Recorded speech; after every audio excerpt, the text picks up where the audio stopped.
இந்தியாவுக்கு வந்ததுக்கப்புறம் normal பஸ்லேயும் travel பண்ணியாச்சு, நார்மல் ட்ரெயின்லேயும் ட்ராவல் பண்ணியாச்சு. அதுக்கப்புறம் என்ன, எக்ஸ்பிரஸ் ட்ரெயின் தான். அதுக்கு டிக்கெட் புக் பண்ணி கிளம்பியாச்சு. ட்ரெயின் ஏறி ஒரு 1 ஹவர் கூட இல்லை, எனக்கு பசிக்குது அப்படின்னு சொல்லி என் பையன் சொல்லிட்டான். இதை கேட்டவுடனே எனக்கும் என் ஹஸ்பண்டுக்கும் ஒரே டென்ஷன் ஆயிடுச்சு.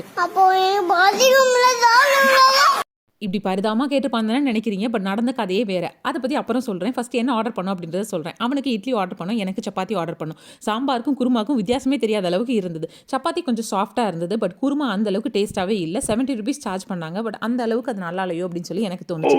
கமிங் டு த பாயிண்ட், என்ன பண்ணா அப்படின்னா, நாங்கள் ட்ரெயின் ஏறதுக்கு முன்னாடியே அவனுக்கு இட்லி வாங்கி கொடுத்தோம்.